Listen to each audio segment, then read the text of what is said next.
Assalamualaikum warahmatullahi wabarakatuh. Selamat datang di channel Singkat Jelas Padat. Kali ini kita akan melanjutkan pembahasan kita mengenai tutorial WordPress untuk pemula. Kemarin kita sudah menyimak bersama-sama video mengenai instalasi WordPress di localhost. Kali ini kita akan melanjutkan ke video selanjutnya. Yang kedua, kita akan membahas mengenai setting database sekaligus membuat akun WordPress ya.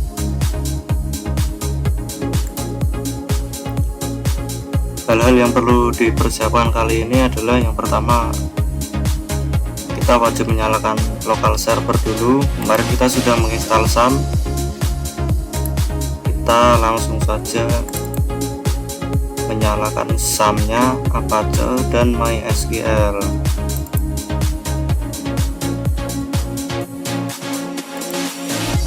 Kita start dulu Apache-nya, kita tunggu. Kemudian kita lanjutkan ke MySQL-nya, kita start. Oke, jika sudah berjalan, kita minimize saja, jangan ditutup SAM-nya. Kemudian kita buka browsernya. Di sini saya memakai Google Chrome. Kemudian kita ketikkan saja localhost _, WordPress. Karena kemarin kan kita instalasinya sebenarnya kita namai WordPress. Seandainya teman-teman mengekstrak WordPress dan di rename dengan nama lain, silahkan tuliskan localhost _ nama folder teman-teman ya. Nah, di sini kita akan dihadapkan langsung ke interface-nya WordPress. Dan di sini ada keterangannya. Sebelum kita membuat, hal yang perlu dipersiapkan yang pertama yaitu database name, kemudian username, password, host, dan tabel prefix. Nah, sebelum kita lanjutkan, kita wajib membuat database terlebih dahulu. Kita buka localhost _php myadmin.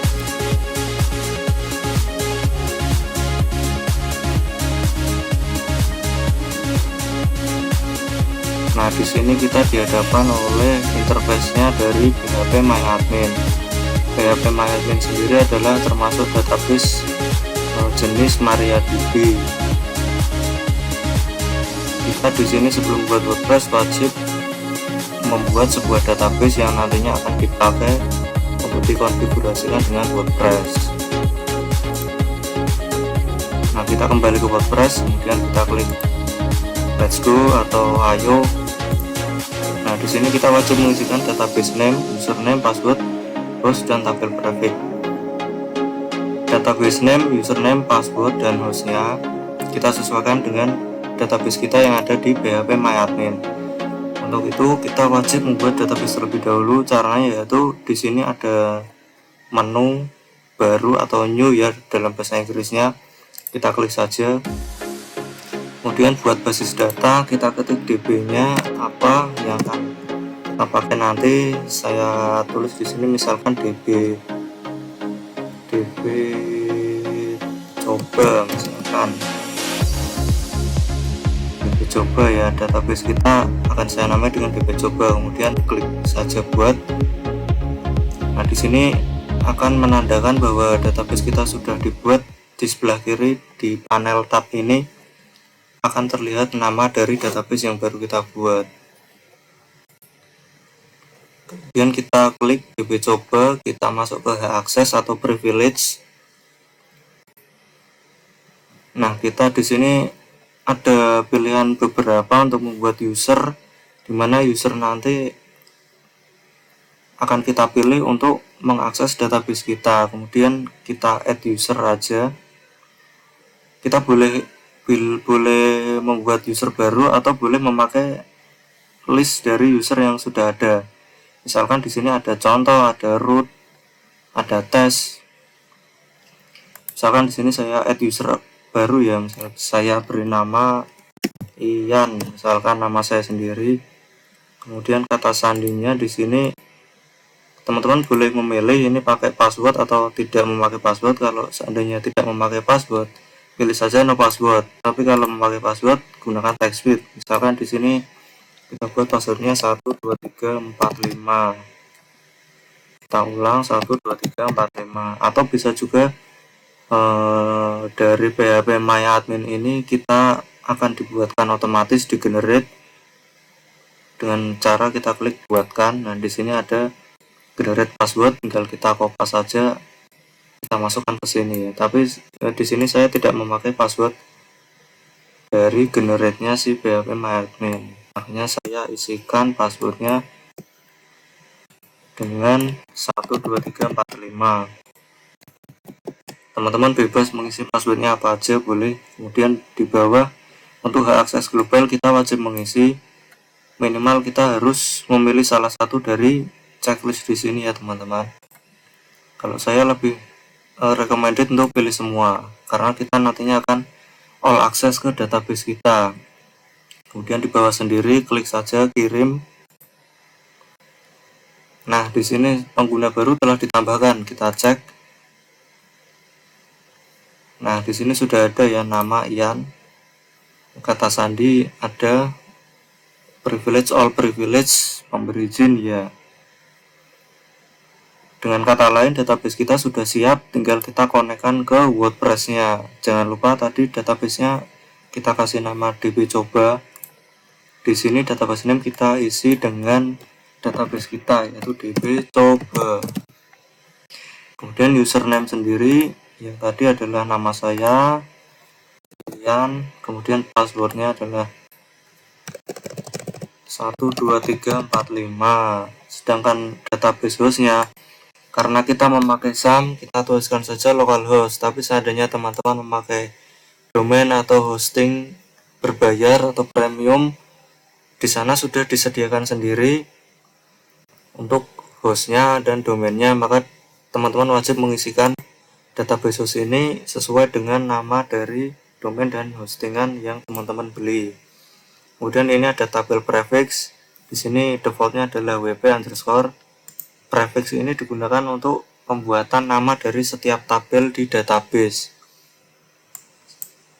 Jika membuat database, kita membuat tabel, maka nama tabel depannya menggunakan tabel prefix ini. Misalkan wp_, tabel nama atau tabel mahasiswa. Di sini saya biarkan saja WP, singkatan dari WordPress. Kemudian kita submit. Oke, di sini telah menandakan bahwa WordPress kita siap untuk digunakan. Alright, Sparky, you made it through this part of installation. Langsung saja kita next, run the instalasi. Nah, di sini langkah selanjutnya adalah pembuatan akun. Pembuatan akun di sini ada site title. Ini adalah nama dari website kita. Misalkan saya beri nama web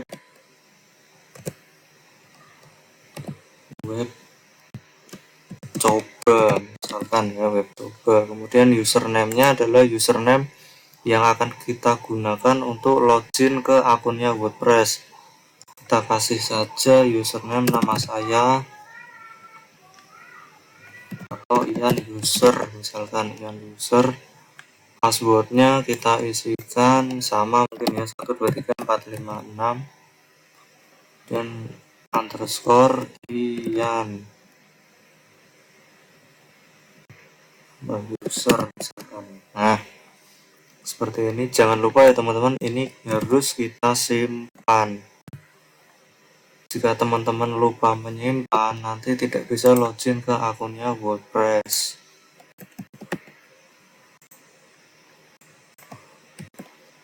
Karena username ini wajib diminta saat kita akan membuat website di depan nanti, oke?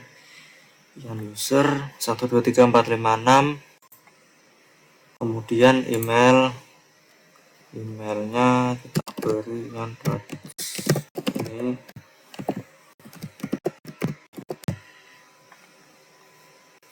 Search engine visibility, discourage search engine from indexing, artinya kita di hadapan pilihan apakah nantinya search engine akan mengindeks website kita atau tidak. Sebaiknya ini kita biarkan supaya nanti search engine bisa mengindeks website kita, contohnya yaitu indexing dari Google atau Yahoo misalkan. Langsung saja kita klik install, kita tunggu. Oke, di sini ada tanda sukses, artinya akun kita siap digunakan ya teman-teman. Ini adalah username dan password yang disembunyikan yang akan kita pakai untuk login. Langsung saja kita coba login. Nah, ini adalah username-nya tadi, yang user, kemudian passwordnya.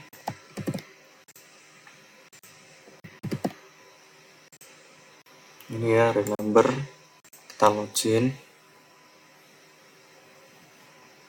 Nah, welcome to WordPress, artinya kita sudah masuk ke dashboardnya WordPress akun kita. Di sebelah kanan atas menandakan profil kita. Nah, dengan tampilan seperti ini artinya kita sudah siap untuk membangun website kita.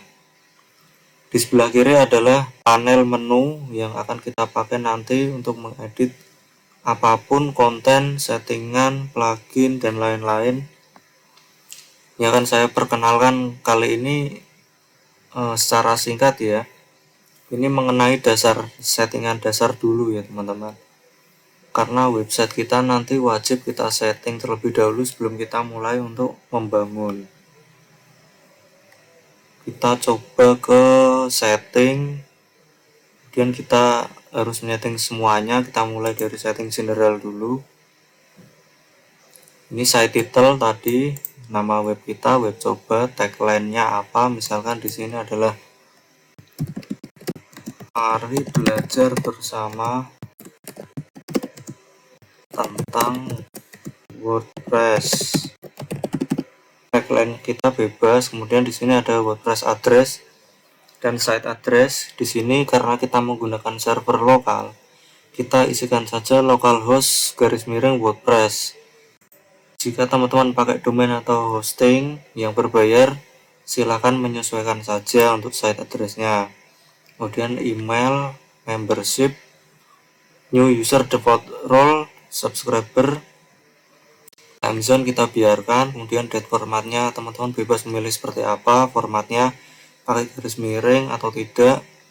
Kemudian time format, week start, kita simpan saja kalau sudah.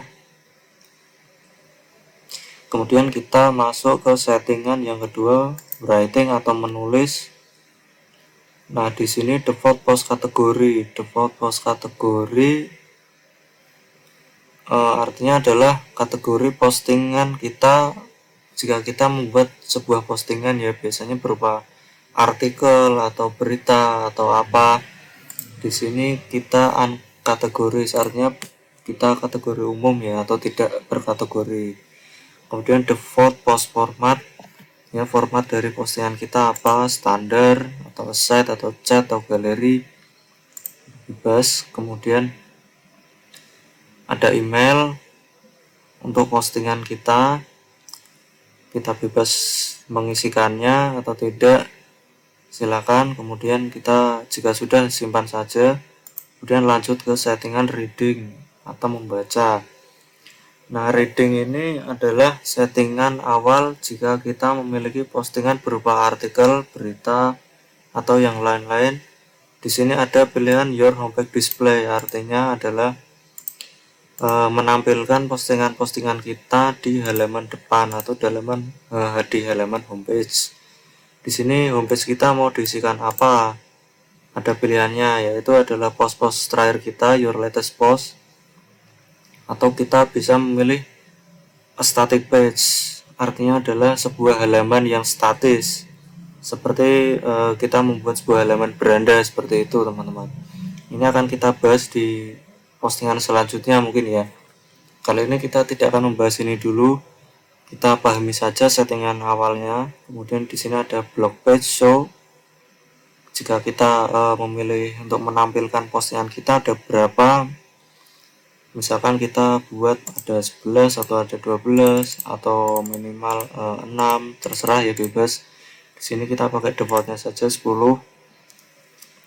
Kemudian di sini ada for each post in a feed include full text atau excerpt. bebas juga. Kemudian search engine visibility sesuai yang tadi, discourage search engine, cegah mesin pengindeks, ini kita biarkan saja. Jika kita centang nanti Google tidak bisa mengindeks website atau postingan kita. Kemudian kita save saja jika sudah. Lanjut, ini discussion adalah menampilkan komentar-komentar untuk setiap postingan kita biarkan saja. Kemudian di sini ada settingan untuk media. Nah, untuk media sendiri teman-teman jika memiliki galeri atau memiliki website yang mengandung video atau gambar atau postingan yang berisikan gambar-gambar, foto-foto, di sini adalah thumbnailnya untuk mengatur berapa sih lebar atau tingginya dari thumbnail kita. Kemudian untuk di medium size itu ukurannya kita tentukan berapa, kemudian di large size nya kita setting berapa. Di sini biasanya satuannya adalah pixel ya, 150 ini artinya 150 pixel, 300 pixel, dan 1024 pixel. Nah, kemudian selanjutnya adalah setting permalinks. Nah, permalinks ini adalah struktur dari custom URL. Artinya jika kita memiliki website dan berpindah ke suatu halaman, permalink ini sangat digunakan, yaitu di bagian address bar di atas. Nah, di sini URL kita format seperti apa. Misalkan kita plain, nanti akan tampil seperti ini ya, localhost, WordPress, kemudian tanda tanya P sama dengan 123, ini defaultnya seperti ini. Atau bisa formatnya adalah tanggal, bulan, tahun, kemudian namanya sampel post. Tapi biasanya saya menggunakan yang post name ini biasanya yang saya gunakan adalah post name, karena nanti kita akan bekerja lebih simpel. Kita berkaitan dengan nama suatu halaman atau atribut suatu halaman, maka lebih gampangnya saya pakai post name. Tapi kalau teman-teman ragu atau tidak sesuai dengan metode saya, boleh bisa mengisikan ini custom structure. Di sini teman-teman bebas menentukan permalink sendiri sesuai kategori apa, misalkan year atau month atau day, hour, minute, bebas, atau author. Yang pasti di sini wajib diisikan jika memilih custom ya. Ada kategori base dan tag base. Misalkan di sini apa, topics, seperti yang sudah dijelaskan di WordPress. Nah, jika sudah, di save saja. Kemudian privasi, kita setting privasi. Nah, privasi ini adalah mengandung kebijakan ya, kebijakan dari WordPress sendiri. Oke, kita defaultkan saja ya. Nah, kemudian kita masuk ke appearance atau tampilan. Nah, ini adalah tema yang nantinya akan kita pakai di tutorial selanjutnya mengenai pembuatan website menggunakan tema. Tapi sebelumnya kita masuk ke user dulu di sini. Nah, kita cek apakah user kita sudah masuk di WordPress dan role kita ini sebagai apa ya. Di sini ada nama saya, kemudian role-nya adalah administrator. Jadi untuk administrator sendiri di WordPress ini adalah role yang memiliki akses semuanya atau all privilege. Jadi kita bebas mengatur apa saja, karena di WordPress ini memiliki beberapa privilege ya. Ada administrator, ada kontributor, ada author, dan lain-lain. Terus apa lagi ya di sini?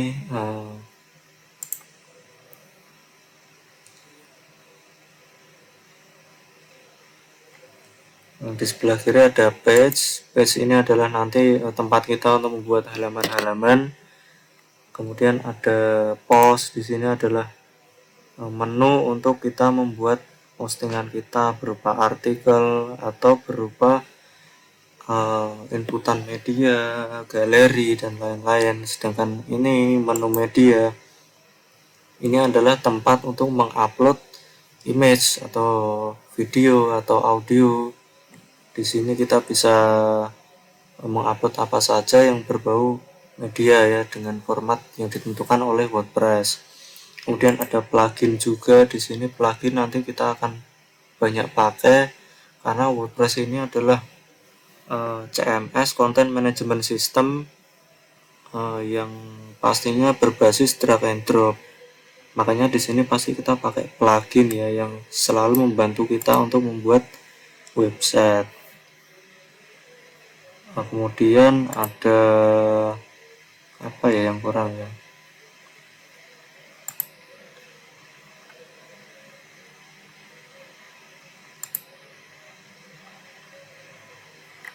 Oke, mungkin seperti itu ya teman-teman. Untuk selanjutnya kita akan membahas mengenai mulai pembuatan WordPress untuk membuat halaman ya, membuat halaman sekaligus melihat tampilan website sementara kita. Oke, sekian informasi pembahasan kali ini. Nantikan video selanjutnya. Jika teman-teman merasa video ini bermanfaat, silahkan like, comment, subscribe di channelnya Singkat Jelas Padat. Semoga teman-teman bagi yang pemula tidak ada basic programmer bisa mengikuti tutorial ini dan menyimak baik-baik sekaligus mengambil ilmu yang bermanfaat. Terima kasih. Wassalamualaikum warahmatullahi wabarakatuh.